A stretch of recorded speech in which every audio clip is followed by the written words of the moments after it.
جواد الخير يا دار السلام دمي يا روضة الغرباء وجنة النعم وسميت نازلك باسمك الأرمي أحاكي جفارك وجرين أو بيمي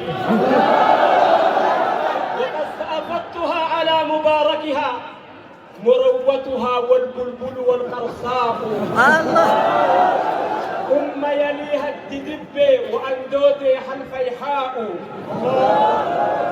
جتا أبا كينيا أبا جوبر جلقب رب رحمة ثانيها قلو مقالا شننجبه جمع akkana qofaa fi miti bar akkati kaleessa taatee dhufteetu akkati taate kana bareeche warra gale kaleessa akkana hojjetee du'e maal jennaan jettan warri gara duddubbee kootii isin dhagahaan jiru dhiira kaleessa maqaa kan warraa sitti tolchuudha jechaa biyya alaa tarkaanfattee laga ijaarte mul'attu dhaabbiin keessa dabaabaadha.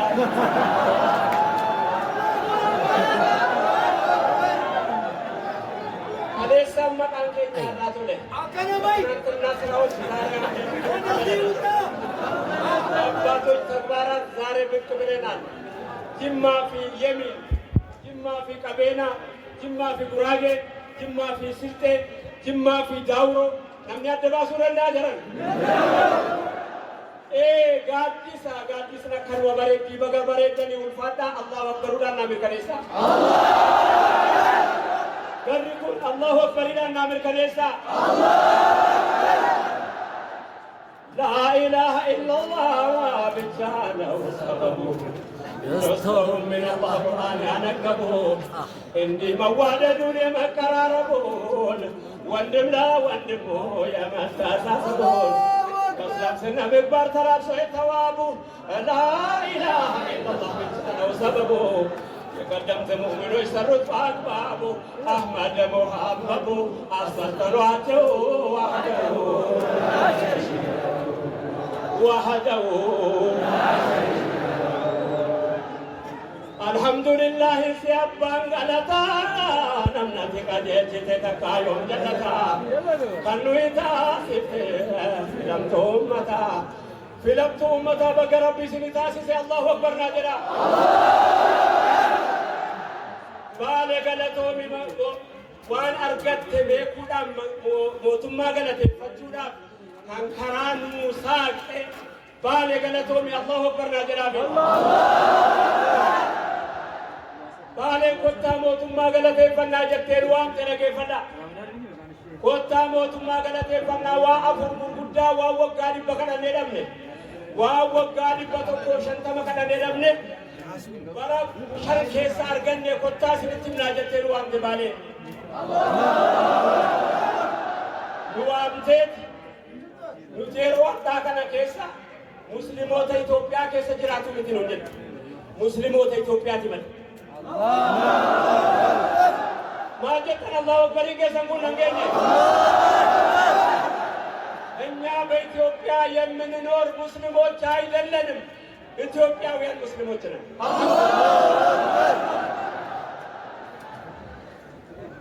نوتي أمة كليسا بيا أمة نجابة وري قريشي بكتي بكذرابه قريشي من كيسا إلمانو في علي تلكي ilmaan keessiif diina taatus anaaf ilma jennee ofitti qabne najjaashiin agaroo toofannaa.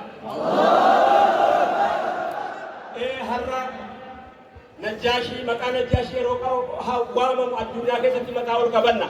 Biyya keessummaa simattu yeroo jedhamu dhiira simatee galatoomi jedha akkuma kana dhiira as teessee biyya kana hundaaf gaaddisa golgaa taatee asirra dabarfattee aqsaatti lafa bittee kana bira dabarfattee makkatti mana ijaartee hin ijaaramin malee aqsaatti bitatanii qabu abbaan cimaa oduu dhageenya dhaggeeffadhaa.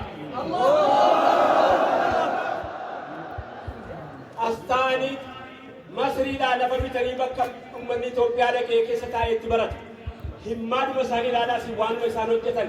Har'a raayyaa abbaa macaa mana ijaarratee ka'ee maragachuun ta'a biyyi ta'a dhiira laga tarkaanfattee muka asii.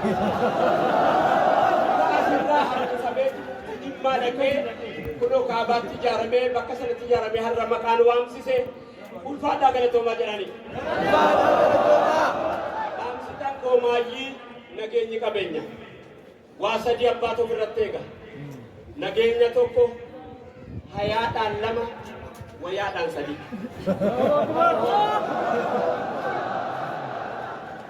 Hayaa fi nageenyaa fi wayaa abbaatu ofirratti eega. Maal jettan jedhan?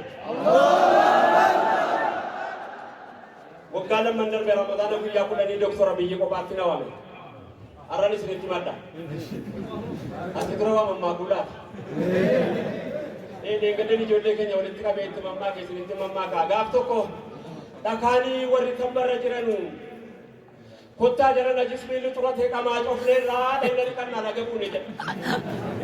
Hin qamaa cofnee qamaa qaannu qabee kottaa bishaaniin laga dhiqannaa jennaani jedhanii dhakaan wal guurratee ka'e jedhanii boo dhakaan wal guurratee qaama dhiqannaa qamaa cofnee wanni nuti irraa as teenyee qamaa cofnee jiru kottaa jedhanii wal waammatanii ilmaan guurratanii abbaan wal guurratanii dhaqanii laga dhaqanii yeroo dhaqanu bishaan daarii dhaabbatanii laga daarii yeroo gaanu dhiisaa jedhame bishaan xuriin baasu jedhe tokko keessa waame maal attam silaa utuu silaa bishaan xurii baasa ta'e dhakaan inni bishaan keessaa kunoo qamaacaa duwwaadha.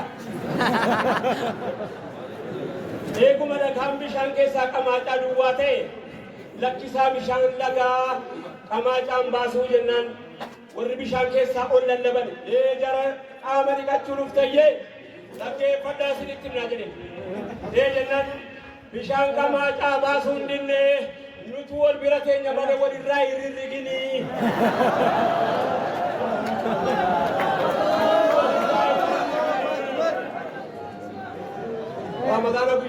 Ramadaana guyyaa wahii asiritti bilbilee na waame ga'e.